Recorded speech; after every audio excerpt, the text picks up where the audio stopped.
Hello student, good morning. Welcome to the Google classroom.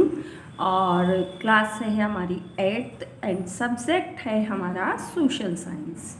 Okay students, social science में हम geography का chapter start किया था हमने, जिसमें हम रीड कर रहे थे हमारा चैप्टर एग्रीकल्चर। अब चैप्टर नंबर जो कुछ भी हो, एग्रीकल्चर से रिलेटेड हम चैप्टर स्टार्ट कर चुके थे। ओके, उसमें हमने एग्रीकल्चर के बारे में कुछ पढ़ा था, जिसमें subsistence intensive farming, subsistence farming और जो हमारी शिफ्टिंग कल्टीवेशन है उसके बारे में हम पढ़ चुके थे। फार्म सिस्टम के बारे में हमने रीड किया था इसके प्रीवियस वीडियो में, ठीक है ना। तो अब आगे हम स्टार्ट करते हैं पेज नंबर 180। तो 180 पर हमारा पैराग्राफ चलेगा कॉमर्शियल एग्रीकल्चर। तो आप ओपन करें अपनी बुक्स और मेरे साथ आप पढ़ना शुरू करें, ठीक है। कॉमर्शियल एग्रीकल्चर, जैसा कि आपको नाम से ही पता चल रहा है, कॉमर्शियल मीन्स होता है जो हमारा व्यवसाय जो होता है, व्यवसाय से संबंधित जो खेती हम करते हैं, कि हमें तो केवल व्यवसाय ही करना है, यानी ट्रेड से ही जुड़ना है, व्यापार ही करना है खेती बाड़ी से, तो उससे रिलेटेड भी फार्मिंग होती है हमारे यहाँ पर। इससे पहले हम फार्मिंग पढ़ चुके हैं, जिसमें हमने केवल इंटेंसिव फार्मिंग पढ़ा है, जिसमें सबसिस्टेंस फार्मिंग, जिसमें कि हमने पढ़ा है कि फार्मर केवल अपने जीवन निर्वाह के लिए ही खेती करता है, बस इतना सा उसके पास लैंड का टुकड़ा होता है, उस पर खेती की और अपना परिवार का और अपना खुद का पेट पाल लिया, ठीक है ना, यानी कम मात्रा में खेती की जाती है उसमें। और कॉमर्शियल एग्रीकल्चर जो होता है are produce on large scale for sale in the market. उसका मेन ऑब्जेक्टिव क्या होता है? मार्केट में अपने प्रोडक्शन का सेल करना, लार्ज स्केल पर प्रोडक्शन करना और उसको मार्केट में लाना, ठीक। In this type of farming animals are also reared for sale in the market. और एनिमल रियरिंग भी एग्रीकल्चर से जुड़ा हुआ एक्टिविटी है, हम पहले पढ़ चुके हैं। तो बहुत से फार्मर्स क्या करते हैं, एनिमल्स को भी रियर करते हैं, उनको भी पालते हैं और उनकी वंशवृद्धि करके और मार्केट में बेचते हैं। This type of farming requires large land holdings. और इस टाइप की जो फार्मिंग होती है, कॉमर्शियल फार्मिंग, उसमें ज़्यादा बड़े खेत चाहिए होते हैं हमें। मॉडर्न टेक्नोलॉजी की भी आवश्यकता पड़ती है कि जितने ज़्यादा खेत होंगे तो हमें टेक्नोलॉजी भी उतनी ज़्यादा बढ़ानी पड़ेगी हमारी। ह्यूज अमाउंट ऑफ कैपिटल चाहिए हमें। कैपिटल मीन्स पैसा, ज़्यादा ज़मीन, ज़्यादा मशीनरी, ज़्यादा वर्कर्स, ज़्यादा पैसा, ठीक है ना। Most of the work is done by machines. और बड़े बड़े फार्मों में क्या होता है, बहुत सारा यानी अधिकांश वर्क जो है मशीनों के द्वारा ही किया जाता है। The main objective of this farming method is to get higher income by getting a higher yield from the field. और इस फार्मिंग का मेन उद्देश्य होता है, मेन ऑब्जेक्टिव क्या होता है, हायर इनकम कमाना, यानी ज़्यादा पैसा कमाना। किससे? ज़्यादा प्रोडक्शन करके। हायर यील्ड मीन्स अच्छा मात्रा में बीज लेकर उस बीज से अच्छी प्रोडक्शन प्राप्त करना। Yield means production. तो ये इसको हम कॉमर्शियल फार्मिंग के अंतर्गत रखेंगे। Farmers are use very high yielding variety of seeds, fertilizers, pesticides and better means of irrigation। और अच्छी फार्मिंग कब हो सकती है? जब फार्मर क्या करे, HYV सीड्स का यूज़ करे। ये हम एक चैप्टर पहले भी पढ़ चुके हैं।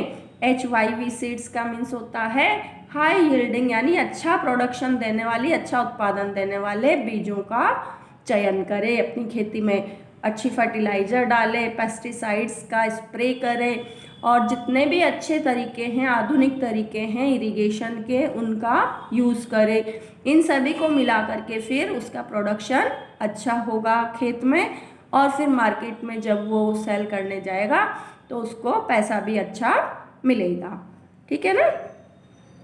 तो commercial farming is of 3 types. आगे पढ़ते हैं हम। कॉमर्शियल फार्मिंग 3 टाइप्स से होती है। एक तो है फर्स्ट कॉमर्शियल ग्रैन फार्मिंग, यानी जिससे कि हम अनाज लेते हैं।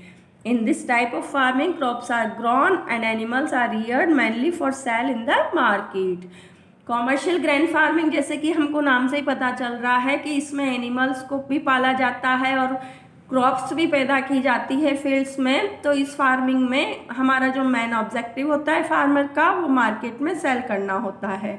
This type of farming is practice in large farms. ऐसी फार्मिंग बड़े बड़े खेतों में की जाती है, बड़े स्तर का काम होता है और बहुत मात्रा में इसमें कैपिटल भी चाहिए होता है, यानी पैसा भी बहुत मात्रा में चाहिएगा। जितना आप पैसा डालोगे उतना ही पैदावार होगी। This requires heavy machinery for sowing. और जो कॉमर्शियल फार्मिंग है, ग्रैंड फार्मिंग, उसमें बड़ी मात्रा में यानी लार्ज फॉर्म्स के लिए हमें हेवी मशीनरी की आवश्यकता होती है। मशीनरी आप जैसे सॉविंग के लिए भी बहुत सारी मशीनें चल गई है, यानी बीज बोने के लिए, प्लोइंग के लिए ट्रैक्टर्स आदि, हार्वेस्टिंग की कंबाइन आदि मशीनें आ गई है। और स्प्रेइंग पेस्टिसाइड्स, अगर हमें दवाओं का छिड़काव करना है और आवश्यक भी होता है ये करना, उर्वरक वगैरह जो मैन्योर है हमारा, उनको भी हमें वहाँ पर स्प्रे करना होता है, मिट्टी के साथ मिलाना होता है। तो बहुत सारी ऐसी मशीनरीज आ गई हैं जिनसे कि मनुष्य की आवश्यकता नहीं होती। मनुष्य तो चाहिए होता है, लेकिन ह्यूमन बीइंग तो चाहिए होंगे मशीनों को चलाने के लिए, लेकिन मशीनें सब कुछ बहुत मिनटों में सब काम कर देती है। तो इसके लिए हमें मशीनरी की भी आवश्यकता होती है। In some areas pesticides are spread with the help of aircraft. और बहुत सारे ऐसे बड़े बड़े लैंड होल्डर्स होते हैं जिनके पास बहुत सारी ज़मीनें होती है, तो जो ये पेस्टिसाइड्स का जो स्प्रे किया जाता है ना, वो एयरक्राफ्ट के द्वारा भी किया जाता है। अब आप समझो कि कितने बड़े बड़े खेत होते होंगे जिसमें एयरक्राफ्ट की आवश्यकता पड़ती है। Major areas where commercial grain farming is practised are temperate grassland of North America, Europe and Asia. और जो ऐसे बड़े बड़े एरियाज हैं जहाँ पर कॉमर्शियल ग्रैन फार्मिंग की जाती है, वो कैसे एरिया में की जाती है? टेम्परेट ग्रासलैंड्स में, यानी जो समशीतोष्ण घास के मैदान होते हैं, यानी जहाँ पर ज़्यादा तेज़ सर्दी भी नहीं होती है, ज़्यादा तेज़ गर्मी भी नहीं होती है, तो ऐसे एरियाज़ में ये फार्मिंग की जाती है। These areas are sparsely populated with huge farms spreading over hundred of hectares। और ये एरिया स्पार्सली पॉपुलेटेड होते हैं, यानी यहाँ पर जनसंख्या का घनत्व कम होता है और बड़े बड़े फार्म्स होते हैं चारों ओर सैकड़ों हेक्टर्स में फैले हुए। Severe winters restrict agriculture to the growth only a single crop in growing season. और तेज सर्दी यहाँ पर जो एग्रीकल्चर होती है उसकी ग्रोथ के लिए कभी कभी रेस्ट्रिक्शन बन जाती है और सिंगल क्रॉप ही यहाँ पर मोस्टली ली जाती है। ठीक है, उसके बाद आती है हमारी मिक्स्ड फार्मिंग। फर्स्ट तो हमने पढ़ा कॉमर्शियल ग्रैंड फार्मिंग, सेकंड आती है mix farming. In this type of farming, land is used for growing food and fodder crops and livestock is also reared। इस तरह की फार्मिंग में क्या किया जाता है? फूड ग्रो किया जाता है, यानी फूड ग्रेन और फोडर चारा, और साथ ही साथ में जो लाइव स्टॉक्स हैं, हमारे एनिमल्स हैं, उनको भी रियर किया जाता है। यानी ये एक सप्लीमेंट होता है फार्मर्स के लिए, लाइव स्टॉक को या एनिमल्स को पालना। Due to last time gaps between sowing and harvesting of crops, farmer engage themselves in rearing livestock। और इसमें क्या होता है, जब फसलों के बोने और काटने में काफ़ी लंबा गैप आ जाता है बीच में कि अभी काफ़ी टाइम बाद फसल कटेगी, तो उस टाइम के गैप में फार्मर्स क्या करते हैं, अपने पशुओं को, अपने लाइव स्टॉक्स की रियरिंग करते हैं। This gives them additional income by selling animal produce such as dairy product, wool, pork, fish, poultry, etc। और जो ये एनिमल्स पालते हैं ना फार्मर्स, उनसे उनको क्या होता है? एडिशनल इनकम होती है। एडिशनल मीन्स अतिरिक्त आय होती है। किसके द्वारा? उन एनिमल प्रोडक्ट्स के द्वारा। जो एनिमल प्रोडक्ट्स वो पैदा करते हैं अपनी डेयरी फार्म में, जैसे काऊ है या बफेलो है तो उसका मिल्क और मिल्क से बने डेयरी प्रोडक्ट्स को वो मार्केट में सेल करते हैं। अगर शीप उन्होंने पाली है तो उसके वूल सेल करते हैं। पॉर्क का जो मीट बेचते हैं। फिशेज़ हैं और पोल्ट्री फार्म्स के यानी जो मुर्गी पालन करते हैं तो उस मुर्गियों के अंडे वगैरह एग्स वगैरह बेच के वो मार्केट में सेलिंग करके अपनी आय को बढ़ाते हैं। It is mainly practice in Europe, eastern USA, Argentina, south east Australia, New Zealand and south Africa. और इस तरह की जो फार्मिंग होती है वो फॉरेन कंट्रीज़ में ही ज़्यादा की जाती है, क्योंकि वहाँ पर ही बड़े बड़े खेत होते हैं, बड़े बड़े फील्ड होते हैं, और वहीं ये जो फार्मिंग है मिक्स फार्मिंग, जिनके साथ साथ वो अपने एनिमल्स को भी पालन कर लेते हैं। और नेक्स्ट आती है plantation farming. Plantation farming means in this type of farming crops such as tea, coffee, sugarcane, cashew, rubber, banana और cotton are grown. Plantation farming का मीन्स बड़े बड़े जो बागान होते हैं, यानी किसी भी क्रॉप को एक जगह से दूसरी जगह प्लांट करके जो क्रॉप्स ली जाती है।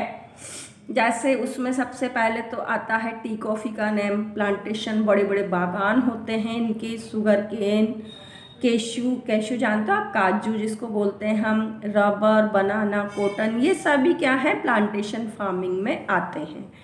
Huge amount of capital and labour is required. और इस फार्मिंग में ये देखो प्लांटेशन बड़े बड़े खेत हैं, इनके डाइवर्शन किए हुए हैं, लोग इनमें काम कर रहे हैं, वर्कर्स ज़्यादा चाहते हैं, इसमें मशीनरी कम होती है तो काफ़ी पैसा चाहता है और लेबर भी इसमें ज़्यादा चाहती है।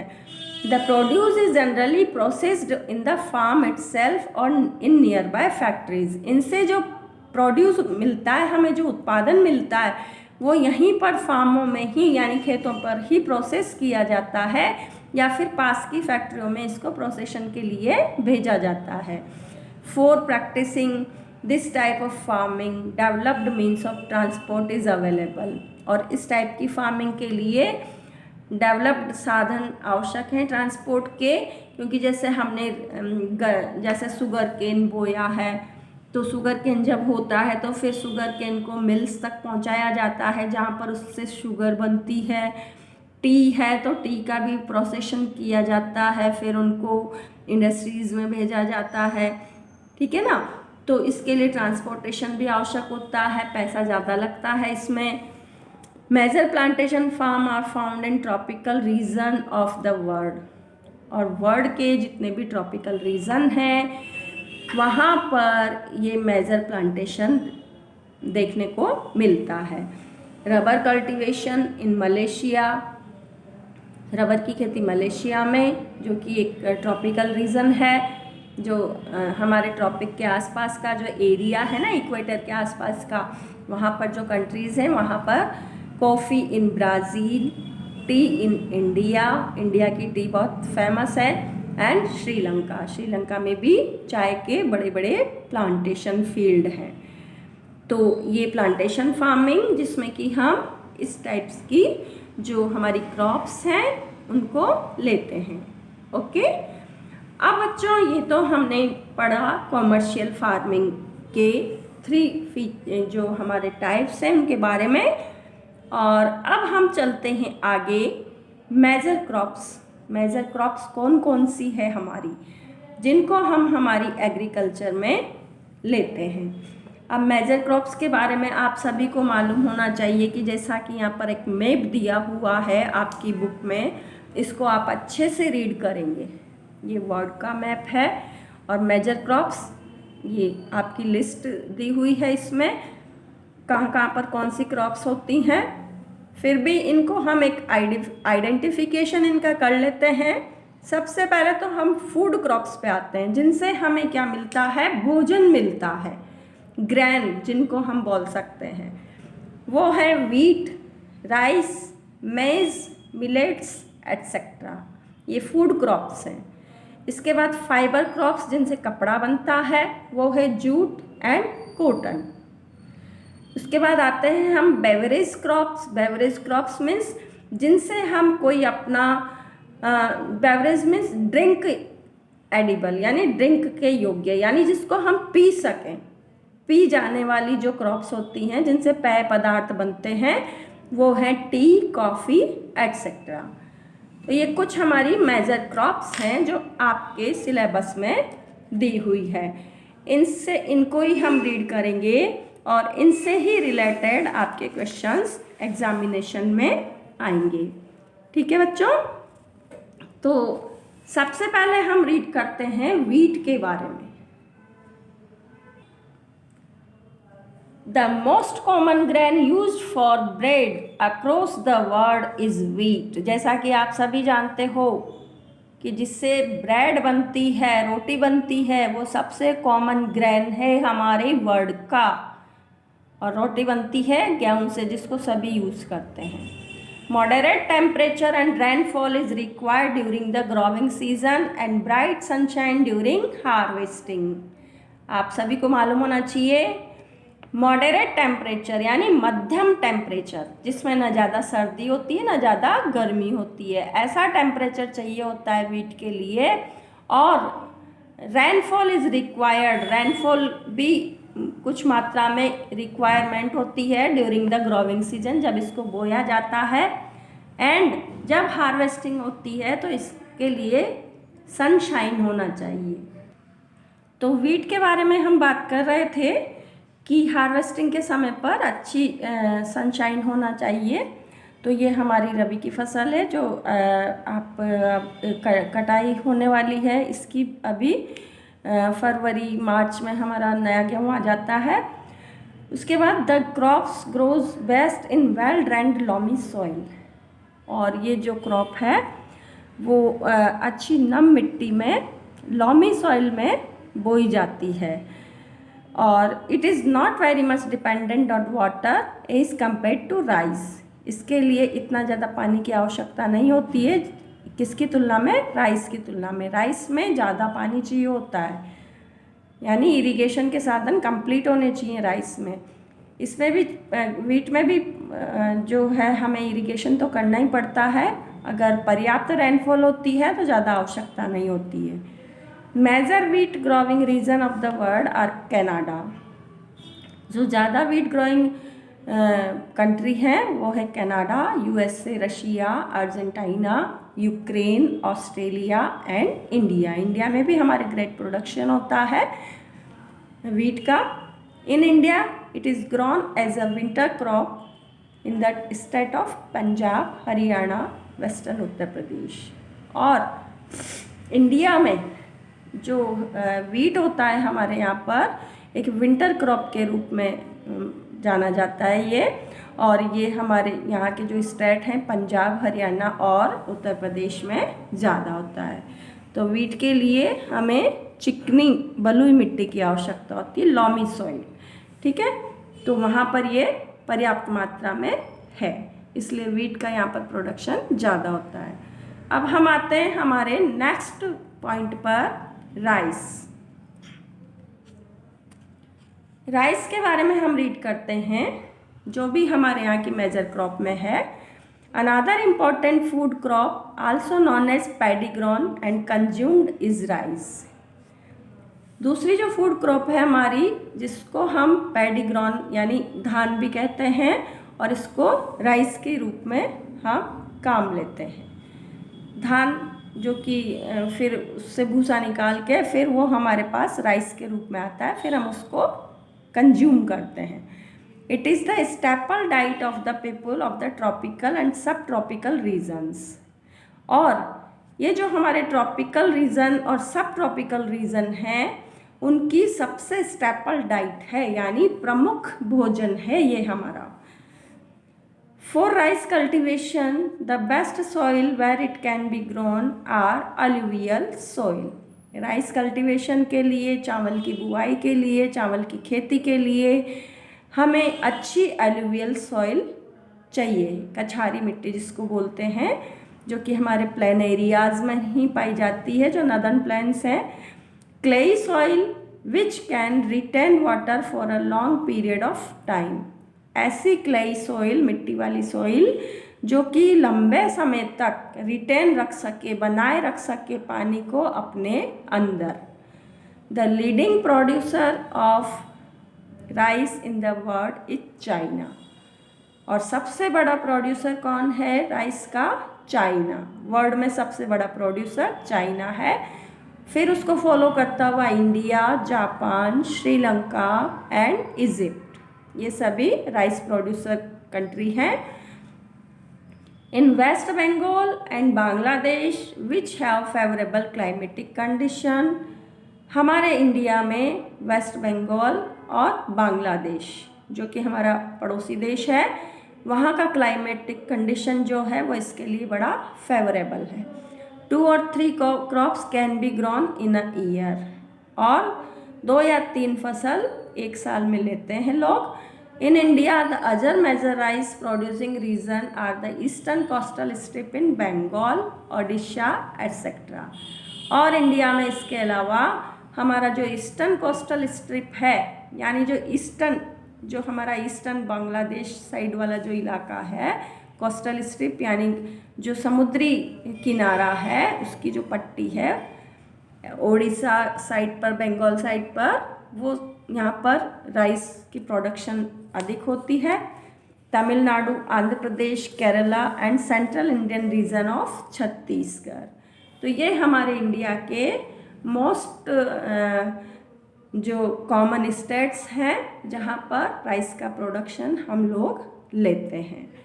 ठीक है, तो देखिए आपके पिक्चर में दिया हुआ है, ये राइस का जो क्रॉप है वो लगा रही है महिलाएं। राइस को पहले एक जगह पर फेंक कर वहाँ पर उसकी छोटी छोटी पौध तैयार की जाती है, फिर वहाँ से उखाड़ करके दूसरी जगह पर उसको हाथों से एक एक करके रोपा जाता है। धान की रोपाई कर रहे हैं ये। ठीक है, तो बच्चों आज हम इस वीडियो में बस इतना ही रीड करेंगे। नेक्स्ट वीडियो में इसके आगे का पोर्शन रीड करेंगे। तब तक के लिए गुड बाय, टेक केयर।